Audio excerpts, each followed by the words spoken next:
Hola gente, ¿cómo andan todos? Sean muy bienvenidos a un nuevo vivo de Unidos Tandil. Hoy tenemos un vivo súper especial. Realmente es un honor recibir hoy acá en nuestro humilde espacio al doctor Domingo Felipe Cavallo, una eminencia, sin dudas, un ícono de la política y la economía argentina.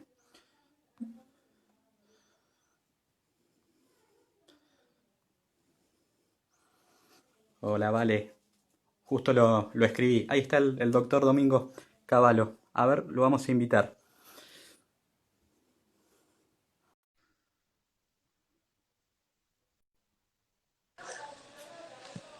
Hola, doctor. Hola, ¿qué tal? ¿Cómo le va? Muy bien, muy bien. A ver si me ven bien. Perfectamente, doctor. Sí, bueno, ¿Se me escucha bien a mí? sí, lo que pasa es que acá hay poca luz. Espera que voy a... No, pero no hay problema. Se ve, Sí, se ve. No se preocupe, no se preocupe. por favor, bueno, esperen un minuto. Sí, sí, cómo no.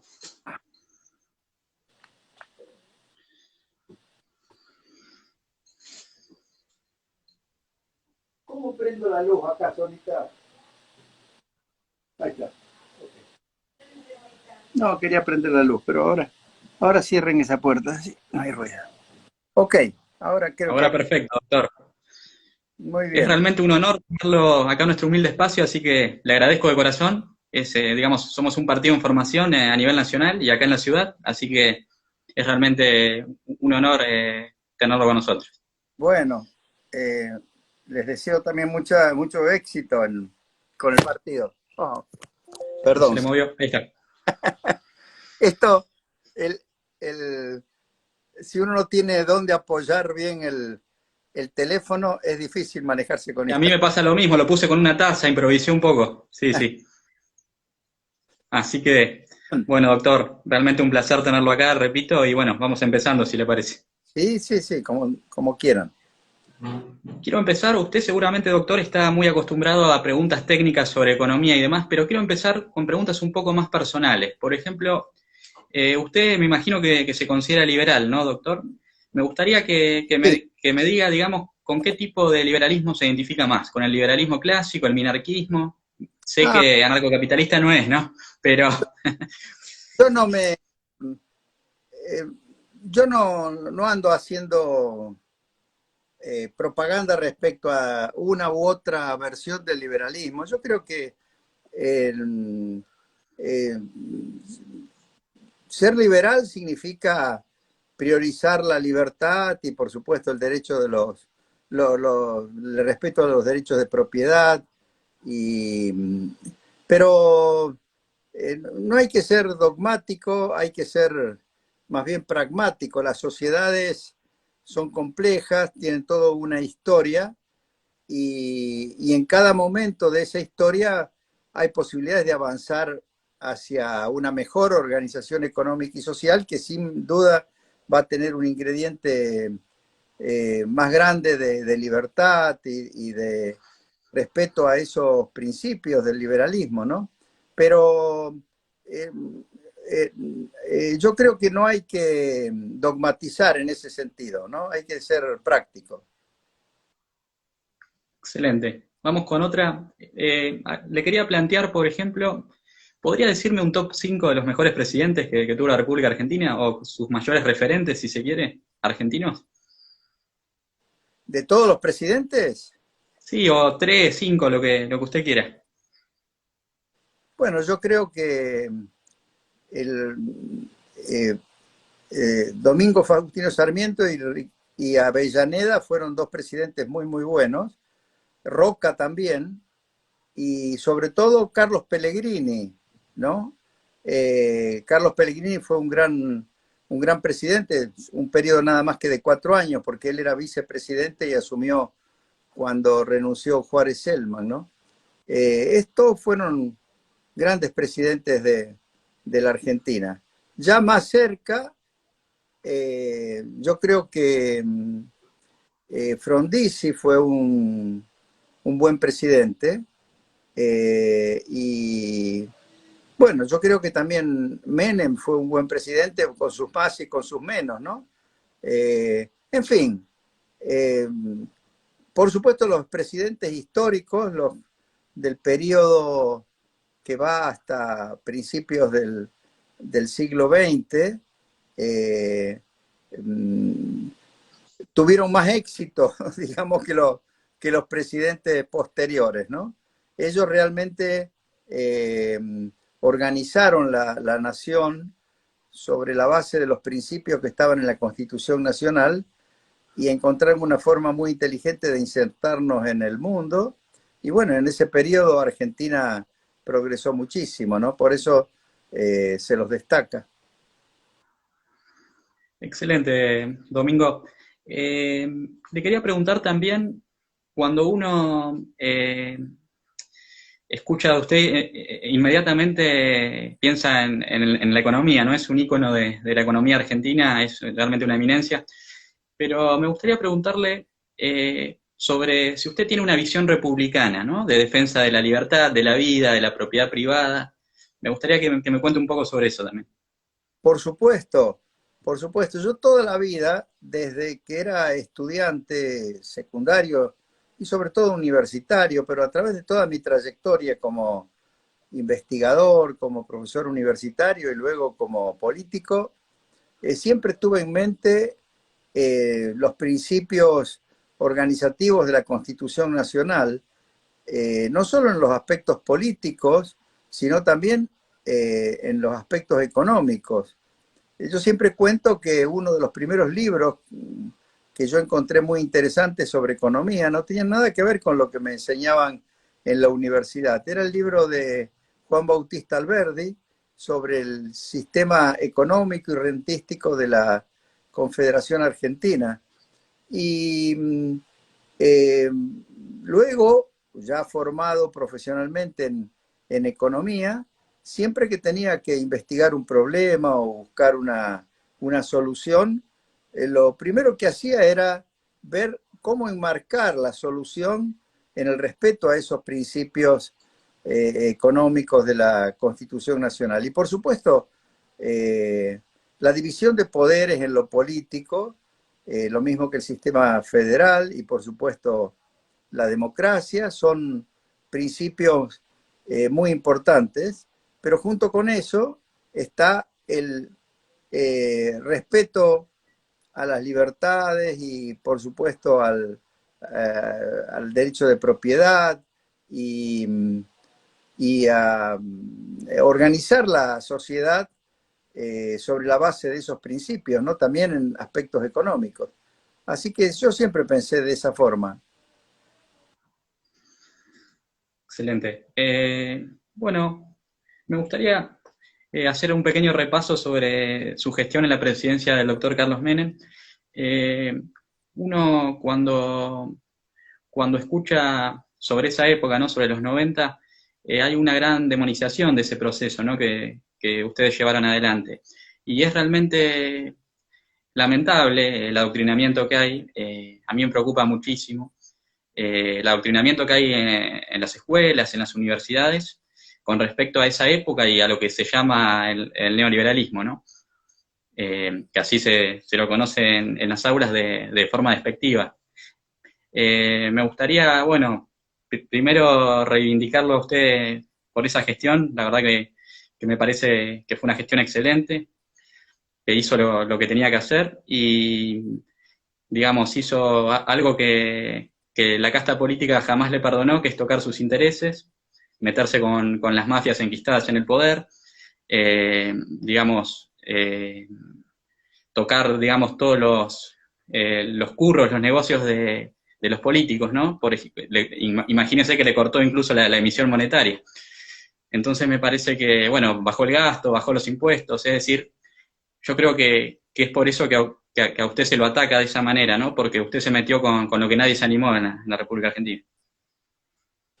Bueno, yo explico en mi libro Historia Económica de la Argentina, un libro que en español se publicó en el 2017, pero que yo había escrito en inglés con mi hija a pedido de una editorial de Londres en el 2015, ¿no? Yo explico ahí eh, qué es lo que pasó con este tema del neoliberalismo. En realidad,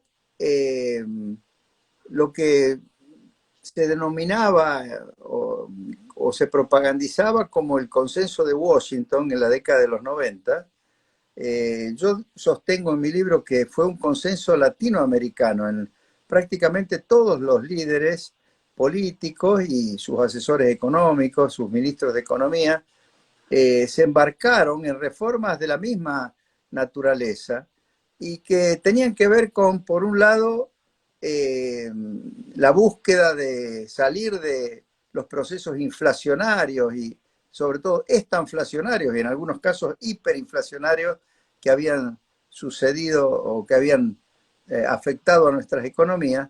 Y por otro, una evidencia que estaba surgiendo en el mundo del fracaso total del comunismo y del socialismo soviético, Con la caída del muro de Berlín, además, ¿no, doctor? con la caída del muro de Berlín y también el inicio de la transformación china, donde los chinos abandonaron también la posición que tenía normalmente la Unión Soviética y dijeron, bueno, vamos a organizar economía de mercado, a pesar de que seguían con un régimen políticamente comunista, ¿no? Todas esas transformaciones que se estaban dando en el mundo ayudaron a abrir los ojos de los dirigentes de América Latina y por eso todos nos embarcamos en este tipo de reformas, que en el caso de Argentina yo las resumí con la expresión dejar atrás ese socialismo sin plan combinado con un capitalismo sin mercado. Esta es una expresión que había acuñado Adolfo Sturzenegger y que a mí me pareció muy descriptiva de los problemas que tenía nuestra organización económica, y avanzar hacia un sector público, es decir, el área que podríamos denominar socialista de la economía, disciplinado, bien presupuestado, que se ocupara de las cuestiones que son esenciales, pero que no pueden financiarse con precios cargados en los mercados, sino que requieren un sistema impositivo, como la seguridad, la justicia, la educación primaria y secundaria y la salud, la prevención de las enfermedades y la salud pública en general. Y en todos los demás aspectos debía ser el ámbito del sector privado. Y el sector privado había que organizarlo sobre la base de mercados con competencia, de una economía abierta, sin regulaciones e intervenciones discrecionales del Estado, ¿no? Entonces, pusimos en marcha todas esas reformas. Yo había sido primero ministro de Relaciones Exteriores y a través de la política exterior habíamos logrado establecer muy buenas relaciones con prácticamente todos los países del mundo y, y entonces avanzamos. Eh, la gente recuerda de esa época la convertibilidad porque nos dio una inmediata estabilidad, pero fueron muchas las reformas y Y de no eliminó haber, la inflación prácticamente, Domingo, ¿no? sí, se eliminó la inflación, pero además el país entró a crecer. Hubo un gran proceso de modernización. Habíamos tenido décadas sin inversiones suficientes en infraestructura y además, aunque aparecían inversiones, pero eran decididas por las empresas del Estado y manejadas muy mal, así que eran muy ineficientes. El hecho de privatizar las empresas del Estado, además de que ayudó a reducir el gasto público, porque todas esas empresas perdían mucho dinero o hacían inversiones muy ineficientes que tenía que financiar el presupuesto público, y a partir de que fueron privatizadas ya no fue así, sino que fue responsabilidad de los inversores privados.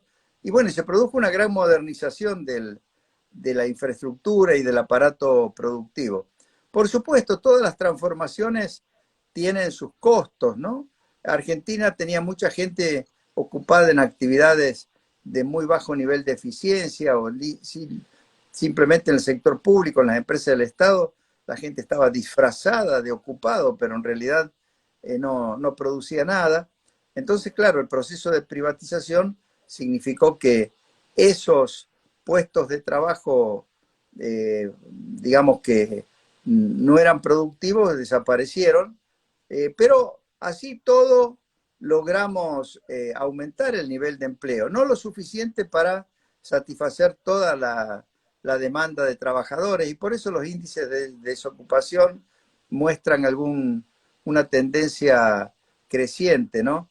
Pero había que avanzar en otros terrenos, los de regulación del sistema laboral, descentralización de la negociación colectiva. Algo hicimos, pero luego ya cuando Menem y Dualde entraron a competir por lo que sería la reelección de Menem, que no fue, pero la campaña donde Dualde fue el candidato a presidente, pero la perdió frente a De la Rúa. En ese periodo ya revirtieron muchas de las reformas laborales y otras reformas desregulatorias. Y sobre todo en ese periodo hubo un mal manejo de la relación con las provincias, porque se le autorizó a las provincias usar los fondos de coparticipación como garantía para pedir prestado a los bancos dinero para financiar sus déficits. Eso fue una muy mala decisión y esa fue la génesis de la crisis financiera que sufrimos en el año 2001 y que cuando estábamos en camino de tratar de resolverla ordenadamente, aprovechó no solo Dualde, sino también la dirigencia radical de la provincia de Buenos Aires, hicieron un virtual golpe institucional, lo sacaron a De la Rúa, me sacaron a mí, y luego tomaron decisiones que significaron la desorganización completa de la economía. Y a partir de ahí se ha producido un fenómeno que yo describo también en el libro. Prácticamente dieron marcha atrás con todas las reformas que habíamos hecho y entonces introdujeron de nuevo todos los problemas que teníamos hacia el año 1990, cuando lanzamos la convertibilidad y las reformas.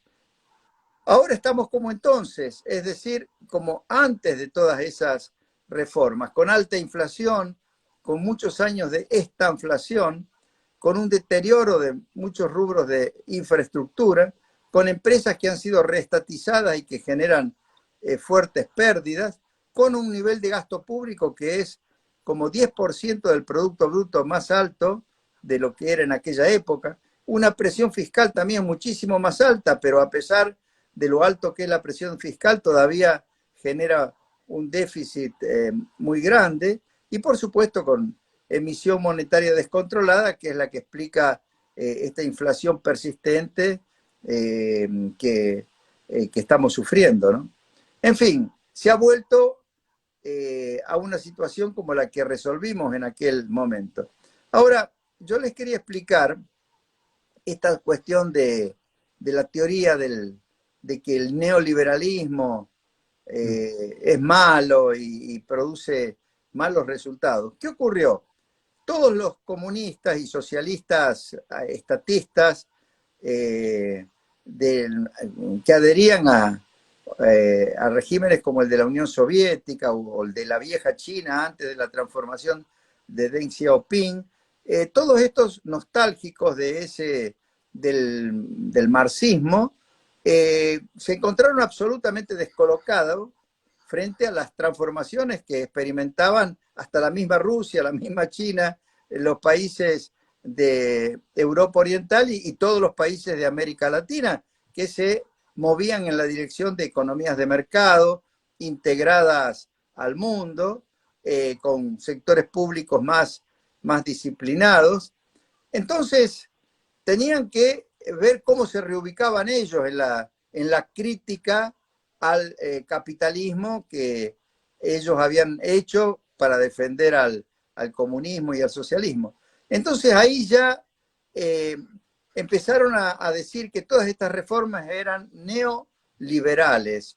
En realidad podrían haber dicho que eran reformas liberales, pero no, lo pusieron neoliberales para degradarlas, digamos. Y empezaron a atacar a estas reformas con argumentos que de alguna manera rememoran lo que ellos consideraban virtuoso del socialismo o del comunismo, ¿no? Entonces, lamentablemente esta gente siempre se ha dedicado mucho a influir a través de la educación en las universidades y también en las escuelas primarias, secundarias, y entonces cuando han logrado encaramarse en gobiernos de tinte populista,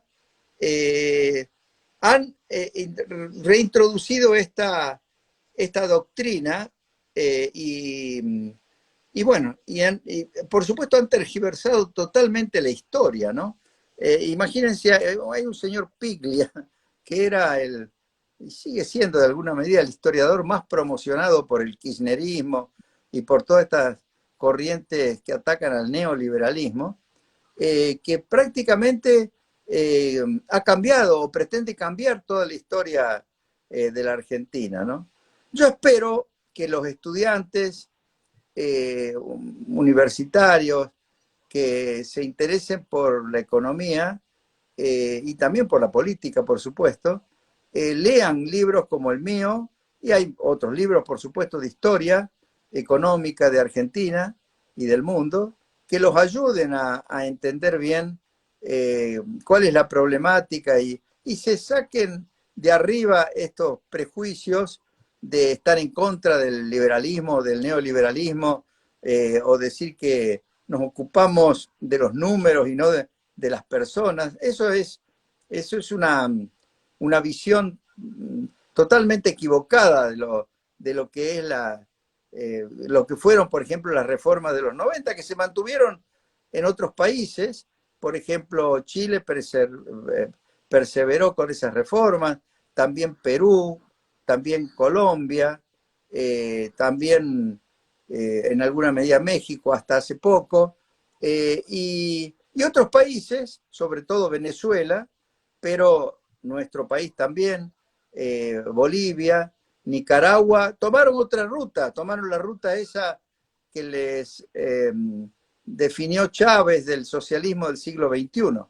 Y otros países se quedaron un poco en el medio, como el caso de Brasil, pero dentro de todo estuvieron más cerca de los que continuaron con las reformas que de los que fueron por la ruta del socialismo del siglo XXI, ¿no? Entre los que continuaron con las reformas, omití mencionar a dos vecinos nuestros que se manejaron muy bien, que son Uruguay y Paraguay, ¿no? Por eso nosotros realmente estamos descarriados en ese sentido, en materia de reformas económicas, desde el año 2002 en adelante. Sí, en temas de reformas del Estado en general, ¿no? Así es, de reforma del Estado y también de intervención del gobierno en prácticamente todos los mercados, impuestos muy distorsivos que desalientan la inversión, desalientan la creación de empleos productivos, desalientan las exportaciones. Hay un joven economista muy inteligente, que yo creo que va a ser un hombre muy importante de la política y la economía en el futuro, que es Luciano Laspina, y él justamente habla de 3 sesgos que Es están... diputado, ¿cierto, doctor? ¿Cómo? Es diputado, ¿no? Es diputado, es actualmente el vicepresidente de la Comisión de Presupuestos, ¿no?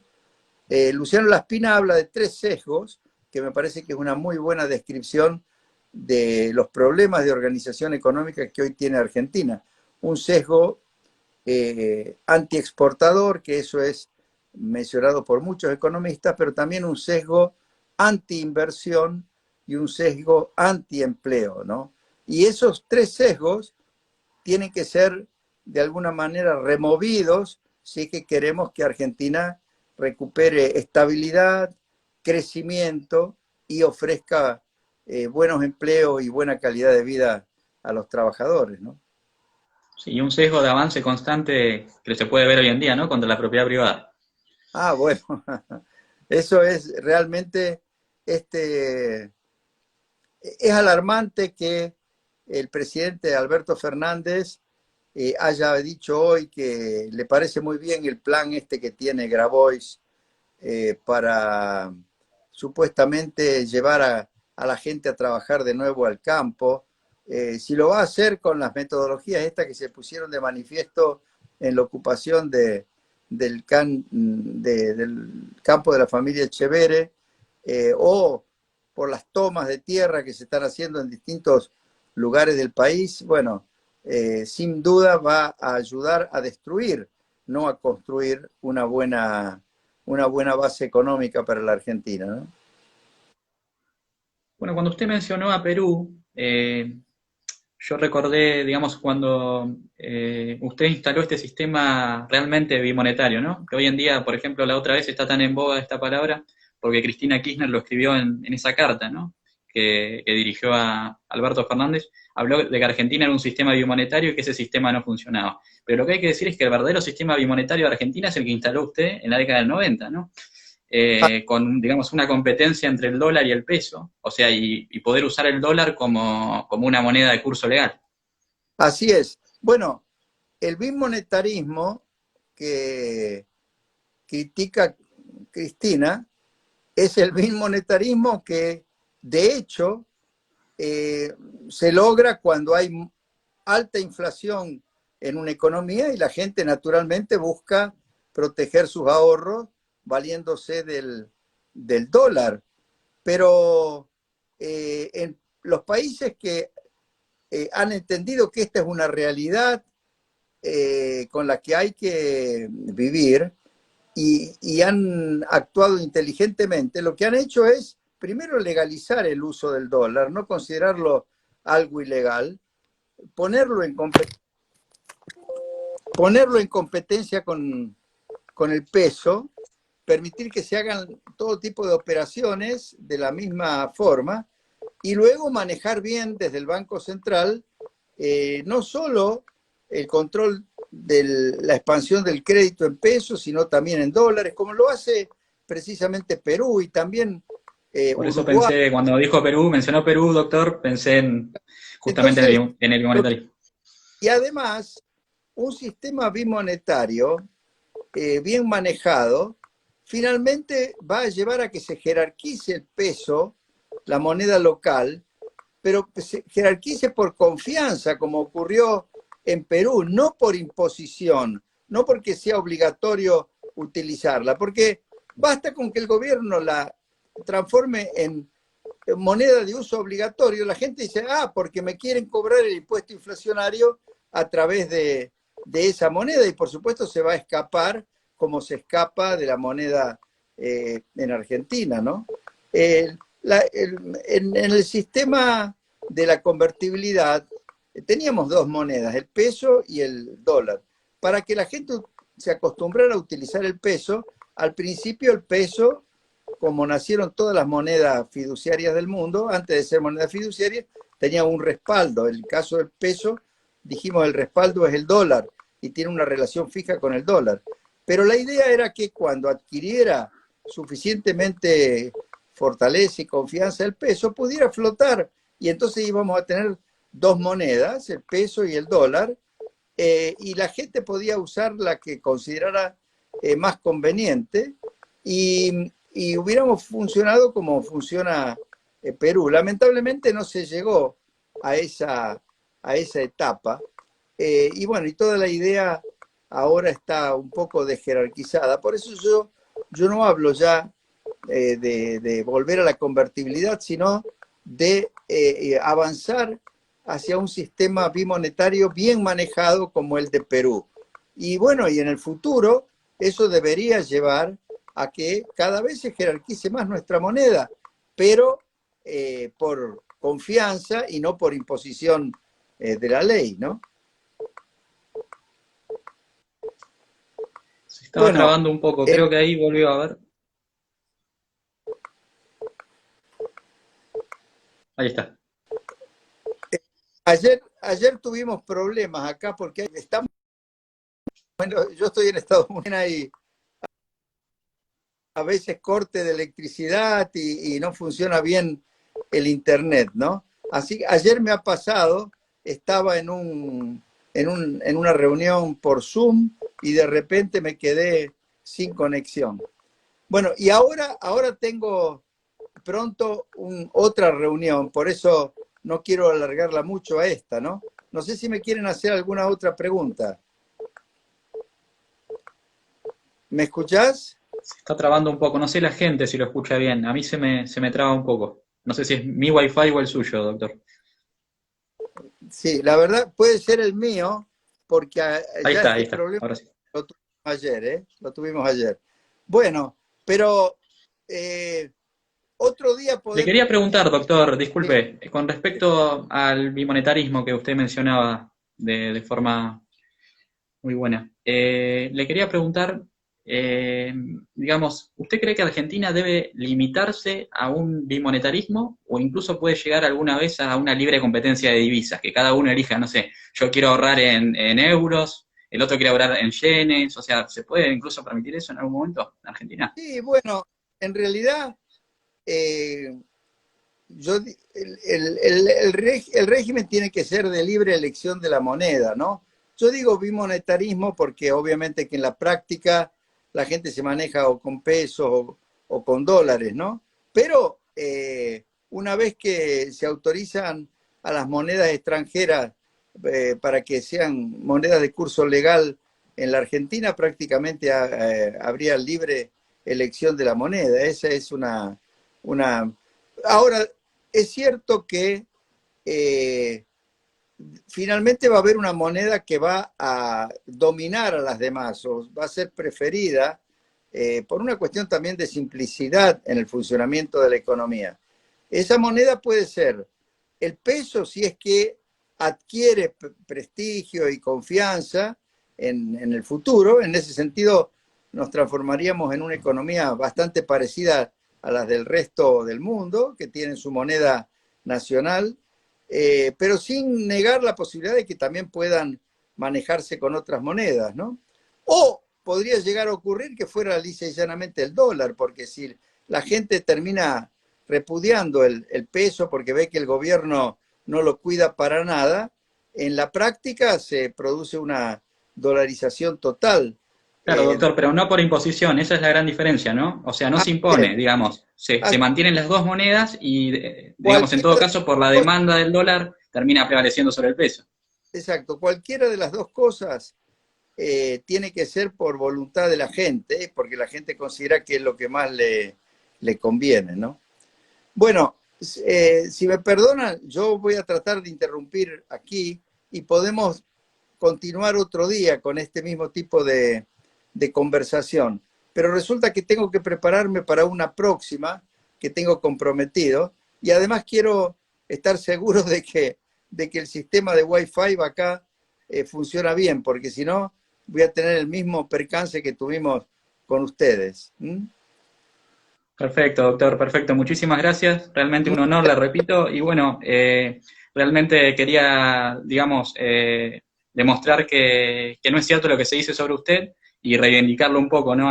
Acá en nuestro humilde espacio. Así que Bueno, es un placer tenerlo y cómo no, cuando usted pueda, obviamente lo hacemos de nuevo con muchísimo.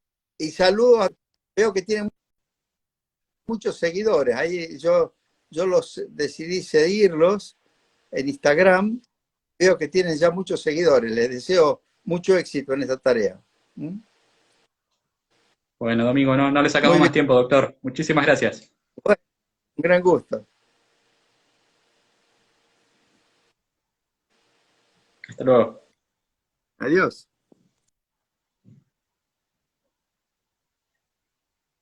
Bueno, estuvimos con el doctor Domingo Cavallo, pudimos reivindicarlo un poco, limpiar un poco su imagen, ¿no? Realmente se lo ha demonizado en la Argentina y me parece que es muy importante darle este lugar, este espacio para que pueda expresar lo que ¿quién mejor que él, no? Lo que él hizo en su gestión, junto al doctor Carlos Menem y también junto al doctor Fernando de la Rúa.